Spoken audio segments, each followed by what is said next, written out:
इतवार की सुबह पूरे मोहल्ले में साप्ताहिक धमाका की ही चर्चा थी। फुल स्केप कागजों पर कार्बन लगाकर हाथ से लिखा गया साप्ताहिक धमाका का पहला अंक सभी ने सुबह सुबह अपने घर के दरवाजे पर पड़ा पाया था। उस अंक की मुख्य खबर बड़े बड़े अक्षरों में थी, लाला धनीराम के मसालों में मिलावट। फिर छोटे अक्षरों में पूरा विवरण दिया गया था। मसाले, चीनी, अनाज आदि में लाला ने जो मिलावट की थी उसके प्रति सबको आगाह किया गया था। लाला के घिसे हुए पुराने बाटों की चर्चा थी।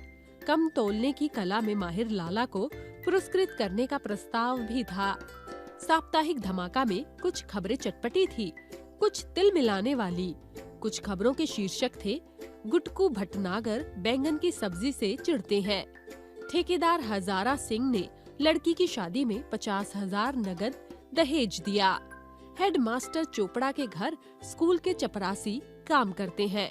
क्लास टीचर सोहनलाल ने 3 महीने की फीस अब तक स्कूल में जमा नहीं की।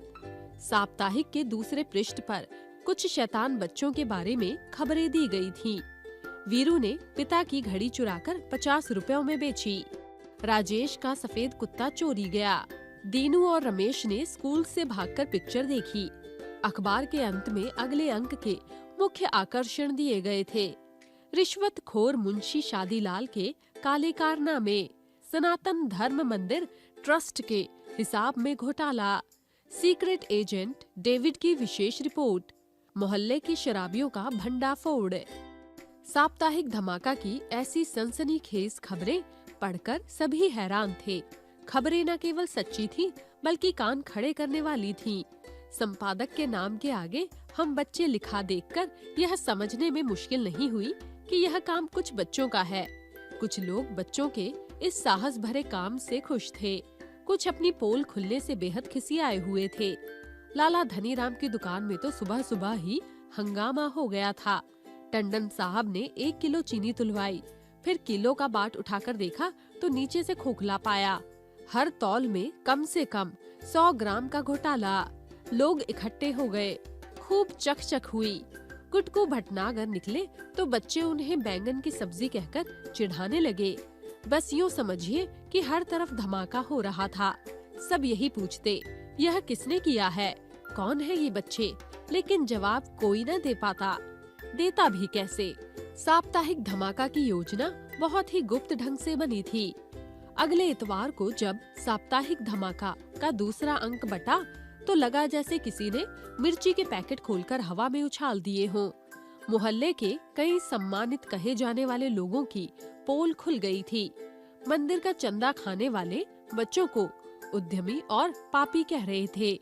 चोरी छिपे शराब पीने वाले अपनी सफाई दे रहे थे। मुंशी शादीलाल चिल्लाकर कह रहे थे, मैं एक एक की खबर लूंगा, जेल की हवा खिलवा दूंगा, मैं भी मुंशी हूँ मुंशी। कई दिनों तक यही कोशिश चलती रही कि साप्ताहिक धमाका के बच्चों का पता लगाया जाए।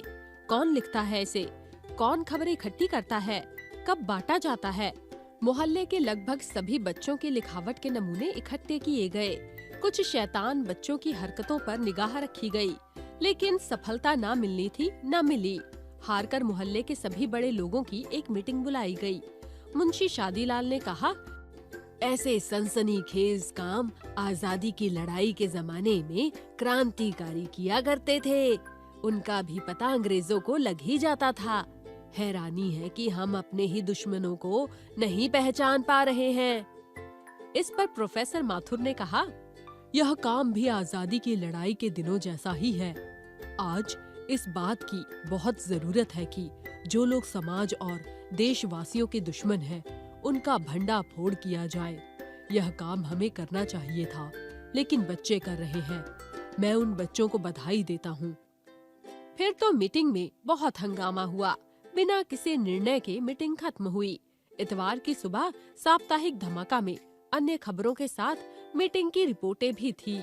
सबसे मजेदार खबर थी, दरअसल लाला धनीराम सुबह 4 बजे उठकर घर के बाहर अंधेरे में बैठ गए थे, लेकिन जब उजाला हुआ तो देखा कि साप्ताहिक धमाका तो पहले ही बट चुका था।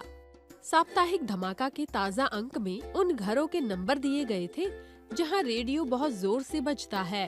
अपील की गई थी कि इससे मोहल्ले के बच्चों की पढ़ाई में बाधा पड़ती है। कृपया रेडियो धीमा बजाइए। मंदिर में रोज होने वाले कीर्तन को लाउडस्पीकर पर ना बजाने की अपील भी की गई थी। अगले अंक के 2 प्रमुख आकर्षण थे। नकली दवाएं देने वाले डॉक्टरों से सावधान, ब्रिगेडियर कपूर की मुर्गियों का चोर कौन। अगर साप्ताहिक धमाका कुछ लोगों पर चोट करता तो दूसरी ओर वह लोकप्रिय भी हो रहा था। नगर के एक दैनिक पत्र में बच्चों द्वारा गुप्त रूप से किए जाने वाले इस काम पर संपादकीय भी छपा। साप्ताहिक धमाका का महत्व तब और बढ़ गया जब कई डॉक्टरों के यहाँ नकली दवाइयाँ पकड़ी गई। इसके साथ ब्रिगेडियर कपूर ने अब्दुल्ला होटल के मालिक की पुलिस में रिपोर्ट की। पुलिस की मार ने अब्दुल्ला से मुर्गियों की चोरी उगलवा ली। धीरे धीरे मोहल्ले में काफी सफाई हो गई।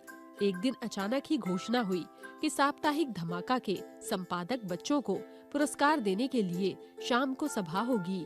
सभी लोग उन बच्चों को देखने के लिए उत्सुक थे। मोहल्ले के पार्क में दोपहर में ही शामियाना लग गया। लाउड स्पीकर पर फिल्मी गाने बजने लगे। शाम को पंडाल खचाखच भर गया। सनातन धर्म मंदिर ट्रस्ट के अध्यक्ष चिरंजी लाल, मुंशी शादीलाल, लाला धनीराम, डॉक्टर चेलाराम आदि मंच पर बैठे थे। सभी की कार्यवाही शुरू करते हुए अध्यक्ष चिरंजी लाल ने अपने भाषण में कहा, हम साप्ताहिक धमाका के संपादक बच्चों को मुक्त कंठ से प्रशंसा करते हैं। उन्होंने हमारी गलतियां बताकर हमें सही राह दिखाई है। हमने तय किया है कि हर बच्चे को इस काम के लिए 500 रुपए का इनाम दिया जाए, लेकिन हम नहीं जानते वह बहादुर बच्चे कौन हैं। इसीलिए हम उनसे निवेदन करते हैं कि वे सब मंच पर आए, अपना परिचय दे और पुरस्कार ले। मंच पर बैठे लोग सामने बैठी भीड़ की ओर देखने लगे। भीड़ में बैठे सब लोग अपने पीछे मुड़ मुड़ कर देखने लगे कि वे कौन से बच्चे हैं, किंतु एक भी बालक मंच की ओर नहीं बढ़ा। 2 मिनट, 5 मिनट और फिर 10 मिनट बीत गए। धीरे धीरे शोर होने लगा। लोग मंच पर बैठे नेताओं की खिल्ली उड़ाने लगे। सभा समाप्त हो गई। साप्ताहिक धमाका के अगले अंक में मुख्य खबर छपी, संपादक बच्चों को ब्लैकमेल करने की चाल नाकाम। फिर खुलासा किया गया कि साप्ताहिक धमाका के संपादकों को पहचानने के लिए यह कितना बड़ा षड्यंत्र था। इसके बाद से साप्ताहिक धमाका और भी जोर से धमाका करने लगा। परिणाम यह हुआ कि लोग अपने को धीरे धीरे बदलने लगे। रेडियो और भजन कीर्तन वाले लाउडस्पीकरों का स्वर धीमा हो गया। मुंशी शादीलाल भी कहने लगे, अरे भाई, इस वानर सेना से कौन दुश्मनी ले, जो भगवान दे उसी में खुश हूँ। डॉक्टरों के यहाँ भी ठीक दवाएं मिलने लगी। साप्ताहिक धमाका अभी बंद नहीं हुआ। हर इतवार की सुबह उसके अंक बट जाते हैं। अब एक राज की बात सुनो। पिछले दिनों मैंने साप्ताहिक धमाका के संपादक बच्चों से मुलाकात की। उन्हें इस साहसिक और जोखिम भरे काम के लिए बधाई दी। सबसे अधिक प्रशंसा इस बात के लिए की कि उन्होंने अपनी गोपनीयता बनाए रखी। तुम्हें यह जानकर आश्चर्य होगा कि संपादक बच्चे उसी मोहल्ले के हैं। इनकी संख्या 4 है। चारों बिल्कुल सहज होकर रहते हैं, लेकिन उनकी तेज निगाह से कोई बात छिप नहीं पाती। पहले अखबार की एक प्रति तैयार की जाती है, फिर 4 प्रतियां। इसके बाद चारों बच्चे मिलकर उसकी ढेर सारी प्रतियां बनाते हैं। जानते हो इनकी लिखावट क्यों नहीं पकड़ में आती? इसलिए कि चारों ने बाएं हाथ से लिखने का भी अच्छा अभ्यास किया है। उन्होंने यह नहीं बताया कि वे अपना काम कब और कहाँ करते हैं। उन्हें अपनी सफलता पर खुशी है। उनका कहना है कि जैसे ही उनके मोहल्ले की समस्याएं हल हो जाएंगी, धमाका बंद हो जाएगा, लेकिन जरूरत पड़ने पर वे इसे दोबारा शुरू कर देंगे। इसीलिए उन्होंने अपनी सभी बातों को गुप्त रखा है। अगर कहीं साप्ताहिक धमाका का अंक मिले तो जरूर पढ़ना। वह समाज के नाम बच्चों को चुनौती है। सुना है साप्ताहिक धमाका का जोरदार विशेषांक भी निकलने वाला है।